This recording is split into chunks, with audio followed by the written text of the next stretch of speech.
Salut! Bine ați revenit la un nou videoclip de biologie. Astăzi, după cum vedeți, vorbim despre testurile vegetale, despre materie de clasa a 6-a. Am scris pe tablă, am făcut, de fapt, am desenat un fel de hartă cu ajutorul căreia să învățați exact cum se clasifică aceste testuri vegetale. Am folosit aceste ramificații ca să vedeți testul embrionar, testul definitiv. O să înțelegem exact ce înseamnă toate aceste denumiri, dar am vrut să începem cu această clasificare ca să ne fie ușor să urmărim lecția pe parcurs. Vă dau acum din cadru ca să faceți o poză la tablă sau un screenshot sau ce vreți voi și după aceea voi reveni cu tabla ștearsă ca să începem să luăm fiecare țesut în parte. Dar vreau să vi le arăt și vorbim despre ele pe rând, da? Deci avem în primul rând țesutul embrionar, după cum vedeți. Și avem două tipuri de țesuturi vegetale, embrionar și definitiv. Țesutul embrionar este doar țesutul embrionar, după cum vedeți nu mai are alte ramificații, deci există doar țesutul embrionar. După aceea avem țesutul definitiv, care, după cum vedeți la câte ramificații are, este foarte, foarte divers, are foarte multe tipuri, trebuie să clasificăm la greu. Avem țesutul de apărare, țesutul fundamental, care se clasifică și el la rândul lui în scoarță, țesutul asimilator și țesutul de depozitare. După aceea avem al treilea tip de țesut definitiv, țesutul conducător, al patrulea țesutul mecanic și în final țesutul excretor. Cam acestea sunt țesuturile vegetale. Voi reveni cu tabla ștearsă ca să vorbim despre fiecare țesut în parte, să notăm caracteristici, funcții și așa mai departe. Vom începe cu țesutul embrionar pentru că este primul pe lista noastră. Și după aceea vom vorbi despre fiecare țesut în parte. Pa! Eu am revenit cu tabla ștearsă și acum, după cum am spus, vom discuta despre țesutul embrionar. Ei bine, aceste țesuturi embrionare sunt foarte speciale și o să învățăm exact de ce. Ele se mai numesc și meristeme, așa că vreau să scriem în paranteză meristeme. Eu vă ofer mereu aceste denumiri alternative pentru că, după cum am spus și în alte videoclipuri, dacă le-ați urmărit, cei care fac subiecte la concursuri sau la teste, profesorul vostru poate să vă scrie, ca să vă testeze cunoștințele, poate să vă scrie în loc de țesutul embrionar, nu știu, vă întreabă ceva despre acesta, zice meristemele, da? Deci cam asta este treaba. Eu de aceea vă ofer aceste denumiri alternative și de aceea vă și îndemn să le învățați. Bun. Acum, haideți să notăm în primul rând localizarea țesutului embrionar. Ca localizare îl găsim în special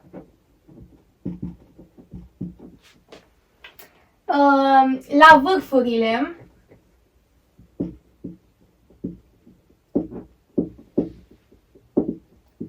rădăcinii și ale tulpinii.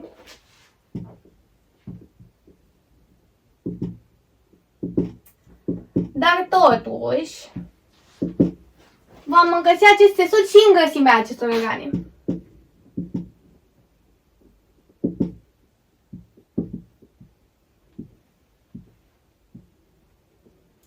Bun. Am terminat cu localizarea, deci acum știm să ne gândim unde se află acest țesut în alcătuirea unei plante. În continuare vreau să discutăm despre ce tipuri de celule îl alcătuiesc, ce celule intră în alcătuirea acestui țesut și vom zice alcătuire. Este format din celule care se divid intens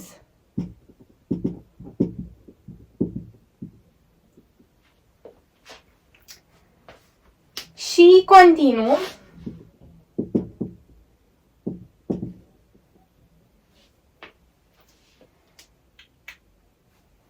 care aceste celule le găsim în zonele de creștere ale plantei.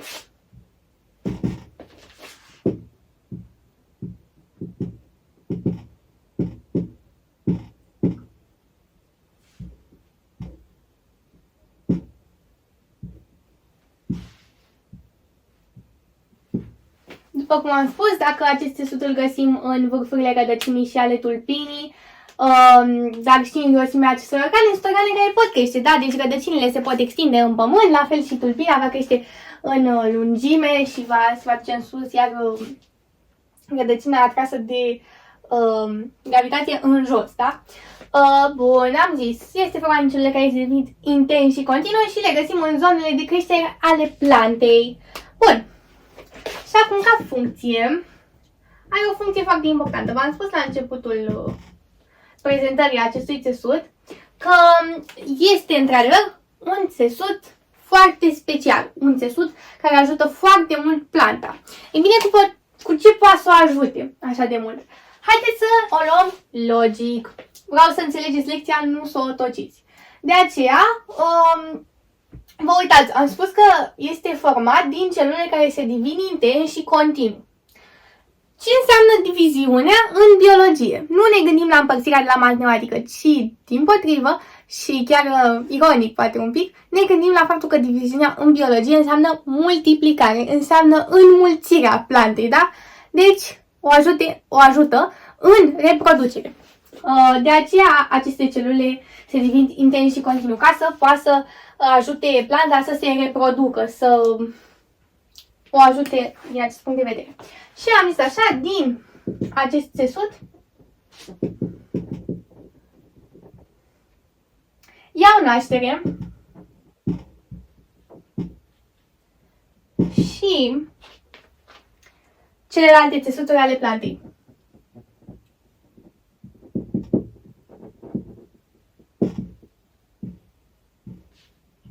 De aceea am zis eu că se reproduce. Bine, nu e chiar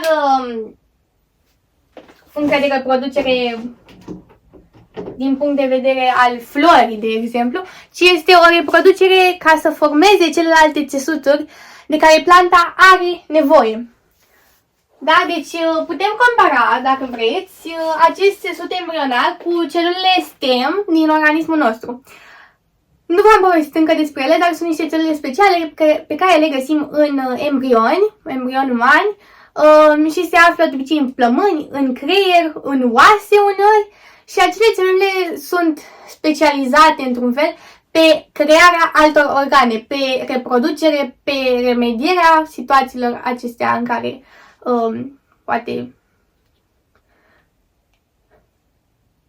pot exista infecții în corp și trebuie remedierea lor, da? Deci cam acesta este țesutul embrionar. Vom continua după aceea cu alt țesut, așa anume cu țesutul definitiv. Revin imediat. Salut! Acum discutăm despre următorul tip de țesut vegetal și anume de țesutul definitiv, care, după cum vă amintiți din acea hartă din primul clip, este foarte, foarte, foarte divers. Da, o să vedem că îl clasificăm în 5 alte țesuturi și vom vorbi la fiecare despre alcătuire, localizare și rol sau funcție. Bun, haideți să începem. Deci am zis, țesutul definitiv poate fi. Și începem, vom nota cu litere acum. A. Țesutul de apărare.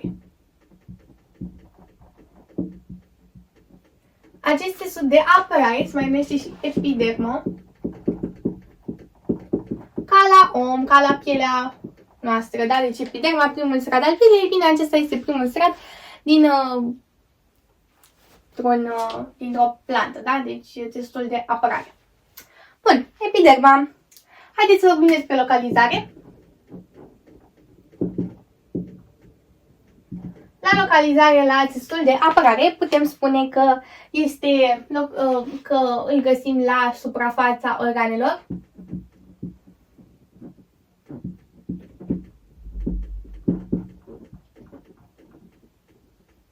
Și avem niște particularități la fiecare organ, da? În primul rând vreau să vă amintesc că eu când spun organe la plante, mă refer la rădăcină, la tulpină, la frunze, la fruct, la semințe și la flori. Acestea sunt organele unei plante. După ce terminăm cu țesuturile vegetale, vom continua cu partea aceasta de organe, de alcătuirea organismelor și vom avea o lecție despre alcătuirea unui organism al unei plante superioare și cum se alcătuiește organismul unui mamifer, da? Deci sau unui, cum se alcătuiește un organism uman. Acum suntem la țesuturile vegetale și vorbim despre țesutul de apărare. Deci la localizare vorbim despre faptul că se află la suprafața organelor. Și ce vrem noi să spunem în acest caz, la suprafața organelor? La rădăcină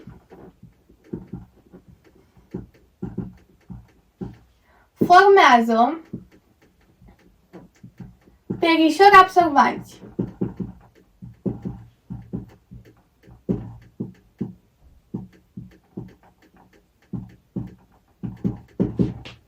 Și voi lăsa un pic spațiu aici, că vreau să vi desenez. Și la frunză și la tulpină vor apărea niște celule specializate numite stomate,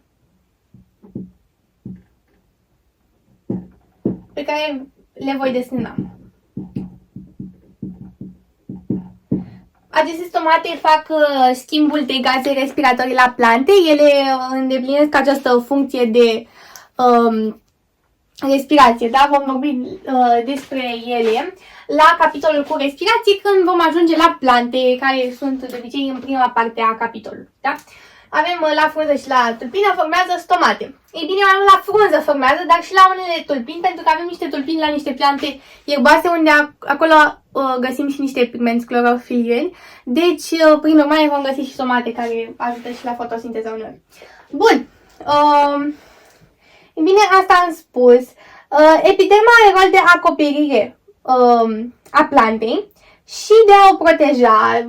Sună destul de sugestiv pentru că spune în țesutul de apărare. Haideți să zicem funcții.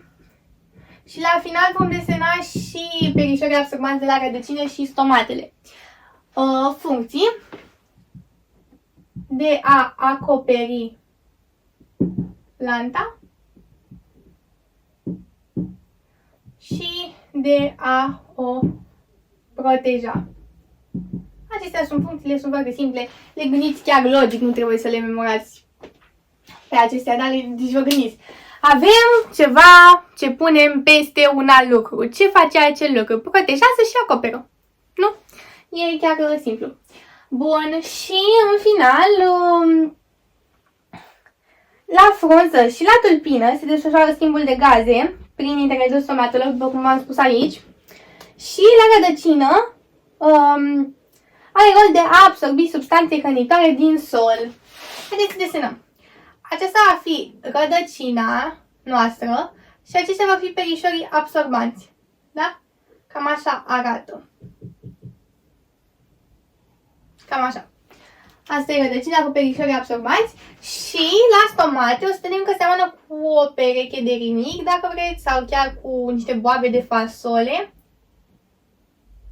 E uneori cam greu să le faci simetrice, dar merge aici nucleul lor. Vom observa că aceste puncte la microscop, dacă o să ne uităm, vor fi cloroplastele. Și aici este ostiola, care este orificiul dintre ele. Deci avem stomată, o altă stomată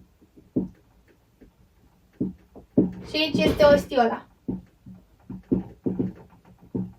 Deci orificiul dintre ele, unde are loc schimbul de gaze respiratorii. Da? Deci vom scrie schimbul de gaze. Bun. Păi, bine, cam asta este țesutul de apărare, epiderma.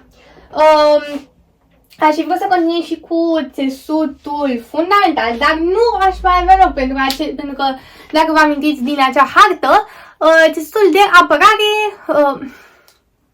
Pentru că, dacă vă amintiți din acea hartă de la începutul lecției, țesutul fundamental se mai ramifică și el în alte trei tipuri de țesuturi, în scoarță, în țesutul de depozitare și în țesutul asimilator. Deci mai bine șterg tabla și revin. Da. Ei, am revenit cu tabla ștearsă. Deci, după cum am spus, haideți să începem cu țesutul fundamental, care la rândul lui poate fi... Și și vom scrie frumos cu numere. Am folosit cifrele romane, am folosit și literele, acum haideți cu numerele. Bun, în primul rând, deci, dacă vă amintiți, am zis sunt 3 tipuri de țesuturi fundamentale. Apropo, țesuturi fundamentale, aș vrea să scriem în paranteză, să se mai numesc și parenchimuri. Stați un pic. Parenchimuri.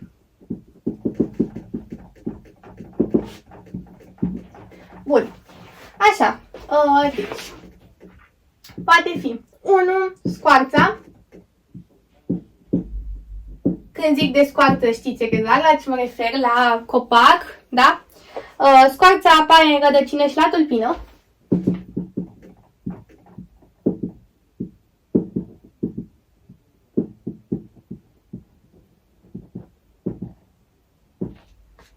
Doi, țesutul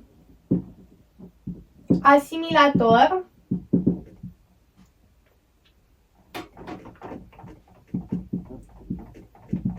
Care, țesutul asimilator, acesta este localizat în frunză și în tulpini.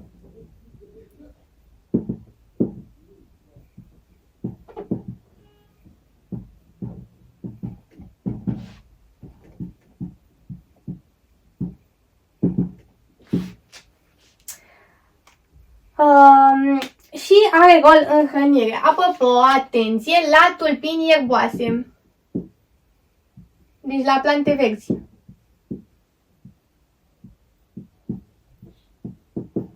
Și are rol în hrănire. Bun. Și 3. Țesutul de depozitare.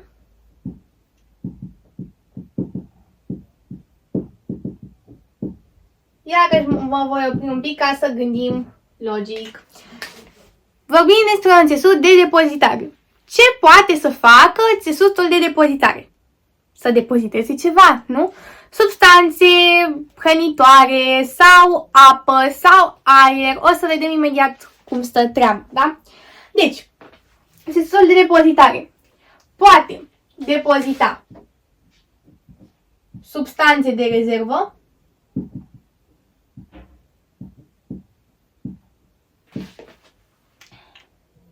sau substanțe hrănitoare, se mai numesc, după cum v-am spus și înainte, da?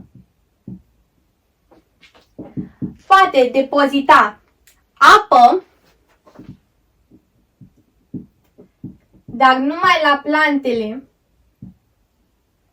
din medii secetoase, aride,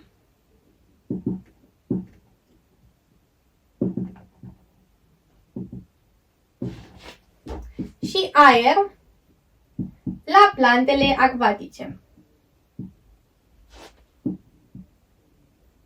La plantele acvatice, adică plantele care plutesc pe apă, cum ar fi nuforul, acesta depozitează aer ca să fie posibilă plutirea sa asupra apei, deasupra apei, da?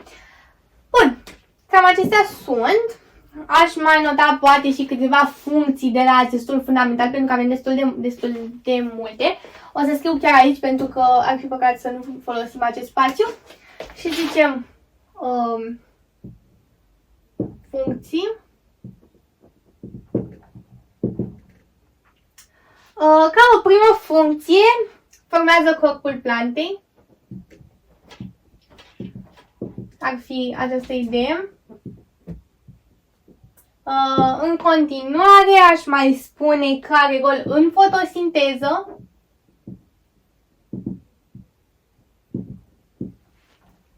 Adică producerea de substanțe hrănitoare, da? Deci știm că fotosinteza este un mod prin care plantele se hrănesc, deci produc substanțe hrănitoare ca să îndeplinească această funcție de nutriție.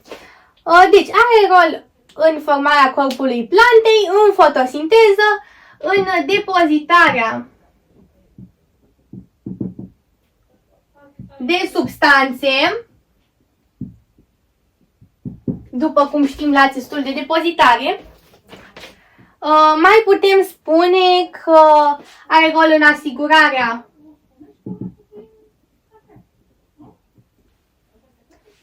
plutirii plantelor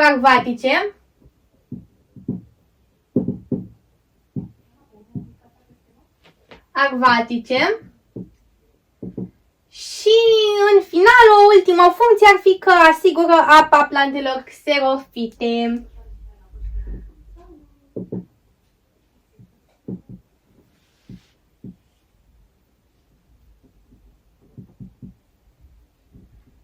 Atenție, plantele xerofite sunt plantele care trăiesc în acele medii aride. V-am tras o mică săgeată ca să faceți această conexiune, da?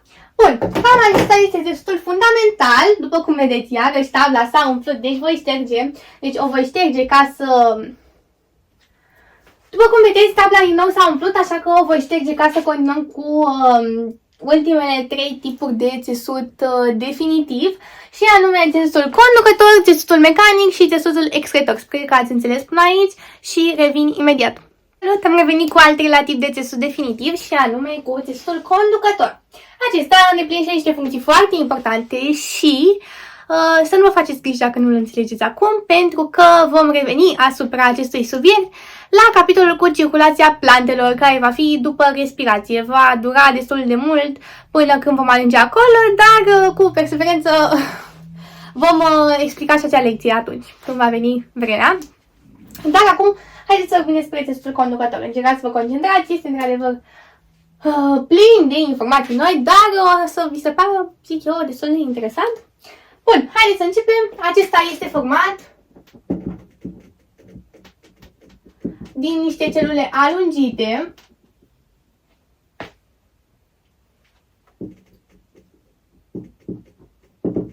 care se numesc vase conducătoare.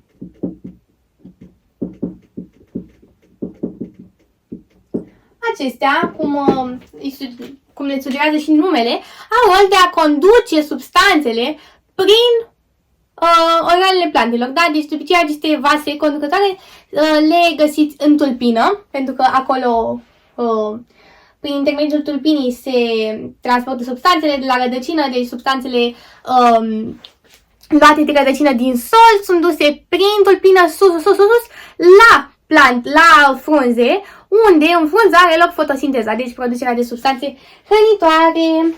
Bun, deci, vase conducătoare sunt localizate, după cum am spus, de-a lungul întregii plante.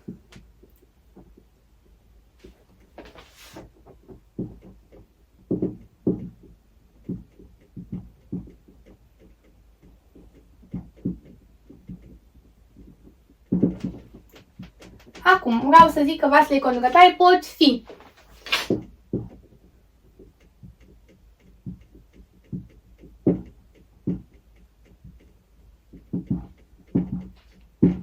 și sunt două tipuri de vase conducătoare. Sunt, 1, vase lemnoase, se numesc. Aceste vase lemnoase transportă seva brută,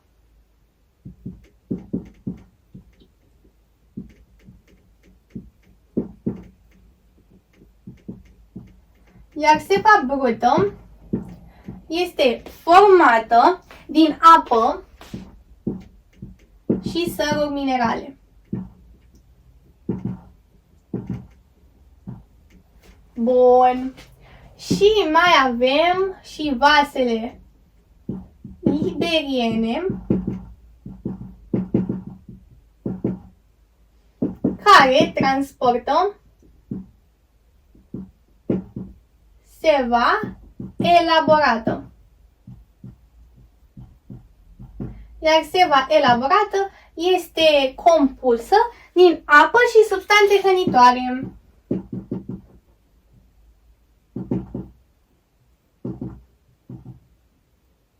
Bun. Cam asta este treaba cu țesutul conducător, cu vasele conducătoare și cu toate aceste lucruri. Acum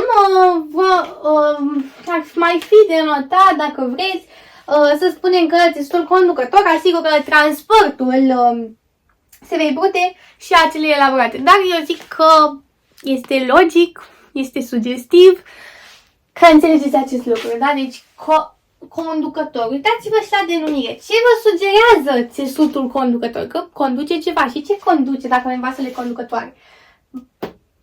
Se va băgătă și se va elaborată. Este logic, după cum am spus. Bun.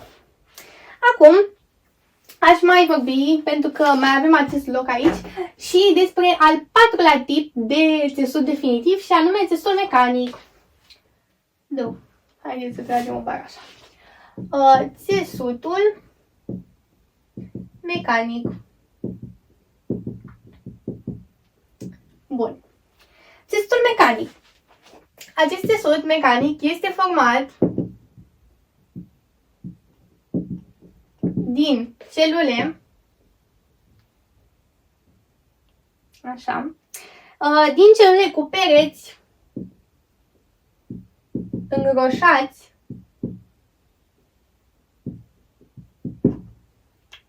și oferă plantei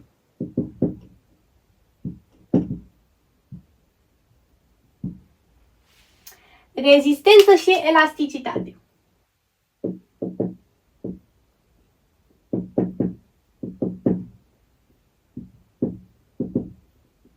Haideți să subliniem acești doi termeni, că ei cam sunt cuvintele cheie în acest caz, da? În plus, am mai zice că este localizat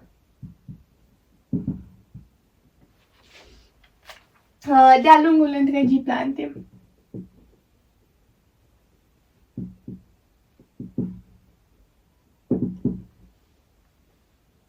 Bun. Țesutul mecanic. Am scris ce era de scris, dar acum vreau să vă explic. Probabil m-ați mai auzit spunând factori mecanici. Ce înseamnă factorii mecanici? Factorii mecanici sunt o tăietură a plantei, deci pe pelicula plantei, o lovitură, orice, da? Deci orice de genul ăsta, o lovitură, o zgrietură, o rană, între ghilimele că plantele teoretic n-au răni, dar înțelegeți voi ideea mea. Țesutul mecanic, după cum am spus, este format din aceste celule cu pereți îngroșați și oferă plantei rezistență și elasticitate. Aceste două lucruri, rezistența și elasticitatea, ajută planta să evite aceste posibile răni, da? Și pereți îngroșați, normal, au și ei rolul lor în acest proces. Este localizat de-a lungul întregii plante ca să ofere această rezistență întregii plante, da? Nu doar într-un loc. Bun, s-a cam umplut tabla din nou. Aș fi scris chiar aici jos despre țesutul excretor, dar mi este că nu o să vedeți foarte bine și o să mă chinui și eu, așa că mai bine șterg tabla și revin cu ultimul tip de țesut definitiv ca să încheiem această lecție cu țesuturile vegetale, care este un pic lungă. Am vrut să o includ pe toată într-un videoclip ca să vă fie un pic mai simplu de găsit, dar vedem. Mă bucur mult că totuși reușesc să vi le explic destul de bine. Revin imediat cu tabla ștearsă. Am revenit, după cum vedeți, cu ultimul tip de țesut definitiv, și anume țesutul excretor. Ce vă sugerează din nou numele acestui țesut? Deci de aceea vreau să vă ajut să înțelegeți totul în profunzime. Nu vreau superficial să gândiți această lecție, ci să o gândiți foarte bine, să o aveți înțeleasă, nu doar învățată, da? Pentru că voi puteți să o tociți, să o învățați pentru un moment, pentru un test, pentru ascultare sau diferite modalități de testare, dar după să uitați. Și dacă la un moment dat o să aveți nevoie de aceste noțiuni, o să fie greu să reluați totul. Vreau să le înțelegeți foarte bine, da? Deci, țesutul excretor. Ce vă sugerează acest lucru? Ei bine, excretor. Vă gândiți că secretă niște substanțe, nu? Asta este logic, da? Păi și cam asta este rolul lui, da? Deci, este format, alcătuit cum vreți, din celule, niște celule specializate care secretă diferite substanțe. Acest țesut excretor este localizat și îl găsiți în frunze, îl găsiți, după cum am spus, în frunze, flori și fructe. Bun. Și acum, ce substanțe secretă acest țesut? Hai să scriem aici substanțe secretate. Păi, în primul rând, brazii, secretă, rășină. Asta știți și voi, cred, este un pic din cultura generală. Unele flori, secretă, nectar. În continuare, mai spunem că arborele de cauciuc.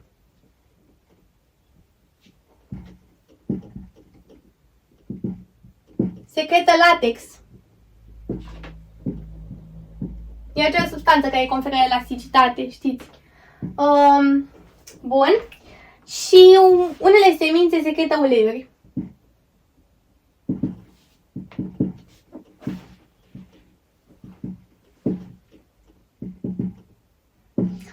Un exemplu din viața de zi cu zi pe care aș putea să vi-l ofer în privința acestor celule care secretă diferite substanțe și care logică formează testul excretor ar fi celulele din portocală.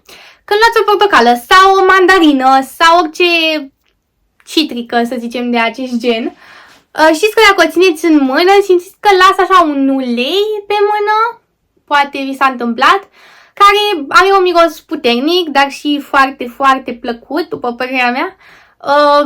Ei bine, acele mici puncte de pe epiderma, să zicem, de pe coaja portocalei, în termeni normali, acelea sunt niște celule chiar mari care secretă acele uleiuri, cu uleiuri volatile se numesc, uleiuri care miros, da? Deci cam asta este lecția cu țesuturile vegetale, sper că ați înțeles-o, sper că v-a plăcut. Mie de obicei, și așa mi s-a făcut de cele mai multe ori, îmi plac țesuturile animale mai mult, dar și acestea sunt destul de interesante. Sper că v-am ajutat să le înțelegeți cât mai bine, pentru că sunt multe și puteți să le încurcați. Mi s-a întâmplat și mie în trecut. Dar pentru alte lecții la fel de bine explicate, să sperăm, vă invit să vă abonați la canal, să dați like-uri, să comentați și vă mulțumesc mult pentru tot. Ne vedem la o altă lecție. Pa! Pe data viitoare!